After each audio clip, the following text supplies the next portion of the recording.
Ada seorang ulama besar nih, catat. Ulama besar itu seorang sufi kenamaan yang bernama Khatim Al-Aqsam.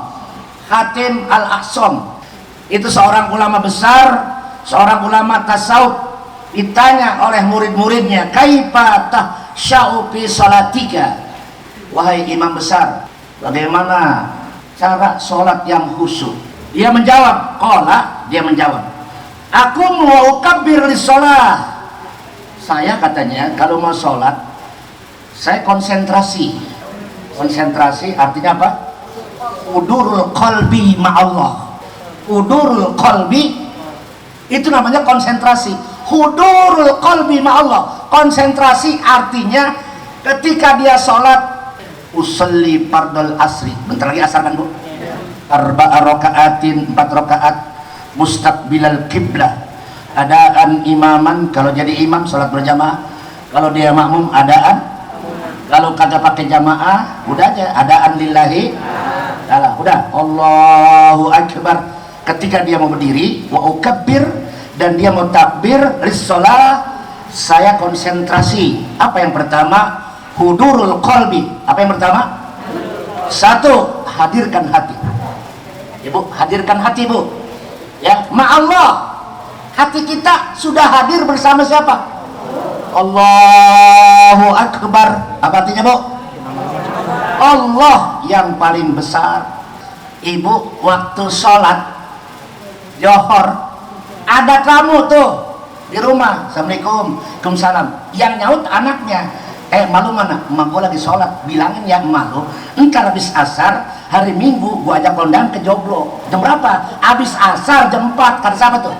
Kata tuh bocah, emak gua nyamper ntar. Begitu selesai assalamualaikum, mak tadi ada tamu. Ya gua tahu. Ya Allah tuh mak kayak dengerin berarti. Ya Allah sholatnya dengerin tuh bocah. Ada yang begitu bu? Mana orangnya? Ya Allah sholat dengerin orang. Ada kira-kira begitu? Ya Allah. Allahu Akbar. Itu bocah masih di TPA. Atau TPA, Taman Pendidikan Al-Quran. Ya Allah, bocah belum gua jemput langsung salah Allahu Akbar, Allahu Akbar. Kebelatan bocah sama Allah. Ada yang begitu? Kapan sholat kita mau khusyuk? Umur bertambah, sholat tak pernah khusyuk. Idza qad aflahal mu'minuna alladzina hum fi sholatihim khashi'un. Ada nggak bu ayatnya? Qad aflaha, sungguh beruntung kata Allah, sungguh sukses kata Allah orang yang sholatnya khusyuk. Amin. Berarti logikanya orang yang sholatnya kagak khusyuk dia termasuk celaka. Naudzubillahin. Hudurul qalbi, datangkan hati kita ketika sholat. Ya bu, ya itu waktu takbir. Kemudian yang kedua, tafhimul makna. Bu, apa yang kedua? Tafhimul makna. Apa tafhim? Paham ucapan makna lafaz yang diucapkan. Ibu, saya mau tanya. Bu, ketika ibu ngucapin inna sholati wa nusuki wa mahyaya wa mamati lillahi rabbil alamin, itu kan ada doa kita. Salah satu bait itu kan bu, ada nggak? Inna sholati, sesungguhnya sholatku, wa nusuki dan ibadahku, wa mahyaya hidupku, wa mamati dan matiku, lillahi rabbil, aku pasrahkan kepadamu ya Rabb pencipta alam. Coba ibu jangan sampai sholat jadi orang Islam udah lama tapi nggak paham. Allahu Akbar kabira walhamdulillahi katsira wa subhanallahi bukratan wasila. Terus ada wajjahtu wajhiya lilladzi fataras samawati wal ardi muslimah. Terus wa ma ana minal musyrikin. Ada kan bu? Itulah kita sampai habis diapalin lafadznya dan paham maknanya. Paham? Udah gitu habis itu baca Fatihah. Ibu harus paham itu. Ya sampai kalimat ghairil maghdubi waladdallin. Tunjukin kami jalan yang lurus, bukan jalan yang sesat. Jalan yang sesat adalah jalan al-Yahud wan Nasara. waladdallin, dan janganlah kami menjadi orang-orang yang sesat. Itu Fatihah, Bu. Udah kita baca percuma kalau nggak kita paham. Paham, Bu? Udah gitu kita baca Rabbik firli warhamni wajburni warfa'ni warzuqni wadini wa'abini sampai tahiyat akhir, tahiyat awal. Itu harus paham. Itu namanya tafhimul makna. Sudah, Ibu? Paham semua? Ya Allah, ya. Jangan sampai kayak burung beo yang ucapin salam tapi nggak paham apa yang ucapkan. Nauzubillah min kamasalil himari asfar. Sebagaimana khimar membawa sebuah kitab tapi nggak paham apa yang dibawa. Yang kedua itu, Bu, ya. Yang pertama konsentrasi dengan menghadirkan apa? Hati, ya. Yang kedua apa tadi? Memahami makna, ya. Kemudian yang ketiga wa atakhayyal al-ka'bata amama aini. Atakhayyal itu artinya saya selalu menghayalkan. Ketika saya mengucapkan musalli fardul asri arba'a raka'atin mustaqbilal, apa arti mustaqbilal kiblat? Menghadap kiblat. Ibu kan ucapin gitu kan, Bu? Saya mau tanya, ada orang sholat nggak pakai mustaqbilal kiblat, sah atau tidak sholatnya? Nggak sah.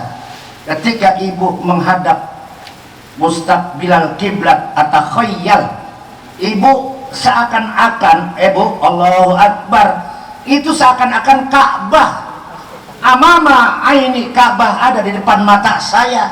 Oh, ibu kan pernah yang udah haji, yang udah umroh, itu melihat Ka'bah. An-najru ilal Ka'bah ibadah. Kata Nabi, orang yang memandang Ka'bah itu ibadah. Baru melihatin aja ibadah. Ya Allah, beruntung atau tidak, Bu? Nah, bagaimana kita nggak melihat Ka'bah? Tapi kata Allah, walaupun ada hambaku nggak lihat Ka'bah, aku perlihatkan pada waktu sholat. Bisa membayangkan Ka'bah di depan mata kita, itu dihayalin, Bu. Ya Allah, ada Ka'bah di depan mata saya. Begitu aja terus. Ini tata cara untuk mencapai khusyuk. Udah berapa itu? Udah 3. Yang keempat, ya, wasirat tahta qadami. Wasirat tahta qadami. Ibu bayangkan ketika sholat, telapak kaki ibu ini nanti nih, telapak kaki, ketika nanti kita dikumpulkan semuanya di padang mahsyar, semua kita akan menjembati, akan berjembat di atas jembatan Siratal Mustaqim, yang di bawahnya api neraka. Nauzubillah min. Ada yang ngesot, Bu, tahu-tahu kecemplung, betul nggak? Ada yang seperti kalbarki, seperti apa? Seperti kilat, yang sholatnya mantep, yang sholatnya khusyuk. Insya Allah begitu jembatan dia melewati, itu kalbarkil khatib, seperti kilat yang menyambar. Begitu dia pandang, langsung dia sampai ke surga. Amin ya Rabbal alamin. Udah berapa itu? Jadi ketika kita sholat, kita bayangkan nih kaki bakal berjembat di mana? Di atas jembatan Siratal Mustaqim. Nggak semuanya orang pasti lulus, Bu, tapi insya Allah dengan ibu membayangkan sholat khusyuk, kaki ini, ya Allah selamatkan saya daripada jembatan Siratal Mustaqim yang di bawahnya api neraka jahanam. Nauzubillah min. Udah berapa itu? Yang kelima, wal jannatu an yamini. Ketika ibu sholat, ibu bayangkan sorga an yamini. Di mana sorga itu? Seakan-akan sorga ada di sebelah tangan kanan saya. Ya Allah, berikan saya sorga, ya Allah. Nanti kalau ada hambanya dikasih catatan dari tangan kanan, berarti orang itu dijamin bakal masuk. Kita bayangkan, ya Allah, tangan kanan ini akan menerima catatan amal baik. Semoga saya bisa masuk surga, amin. Yang berikutnya nomor berapa? 6. Wan naru an shimali. Ibu bayangkan, Bu, nanti kita ada yang namanya neraka. Neraka itu ada di tangan kiri. Maksudnya apa? Kalau ada seorang hamba mendapat catatan dari tangan kiri, berarti pertanda itu orang bakal masuk neraka. Nauzubillah min. Mudah-mudahan kita dijauhkan daripada azab api. Allahumma inni a'udzubika min adzabil qabri wa min adzabi jahannam. Pernah nggak baca doa itu, Bu? Ya Allah, aku berlindung daripada azab kubur dan azab neraka jahanam. Wa min fitnatil mahya wal mamat. Jauhkan daripada fitnah hidup dan mati, ya. Mudah-mudahan ibu semua dijauhkan daripada azab kubur. Amin. Yang terakhir, Bu, yang terakhir. Apa yang terakhir? Yang keberapa? Kalau kita sholat pengen khusyuk, Bu, nih caranya. Wal malakul maut warai. Apa artinya wal malakul maut? Malaikat maut seakan-akan ketika sholat udah ngintai kita, ada di belakang kita, ngintilin kita. Allahu Akbar, Allah yang paling besar.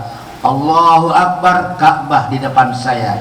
Allahu Akbar, selamatkan dari jembatan Siratal Mustaqim. Allahu Akbar, ya Allah, tangan kanan menerima catatan baik bisa masuk surga. Allahu Akbar, jauhkan yaitu tangan kami menerima dari catatan kiri. Allahu Akbar, wal malakul maut warai, ya Allah, wafatkan saya dalam ibadah dan sholat. Kalau orang yang mati dalam sholat, insya Allah dia matinya dalam keadaan husnul. Mudah-mudahan kita semua mati dalam keadaan husnul khotimah. Amin ya robbal alamin. Ibu-ibu yang berbahagia, mudah-mudahan kajian yang saya kaji hari ini bermanfaat dalam rangka menghadapi bulan Rajab, bulan yang sangat bersejarah dalam kehidupan Nabi. Semoga kita semua bisa mencontoh daripada akhlak baginda Nabi kita Muhammad Sallallahu Alaihi Wasallam, di mana beliau hidupnya selalu fokus untuk dakwah, fokus untuk ibadah. Semoga kita sebagai umatnya selalu mendakwakan ajaran yang dibawa oleh Nabi kita Muhammad Sallallahu Alaihi Wasallam. Ibu-ibu yang berbahagia, demikianlah tausiah yang dapat saya sampaikan, yang benar dari Allah, yang salah dari Al-Fakir. Billahi taufiq wal hidayah. Assalamualaikum warahmatullahi wabarakatuh.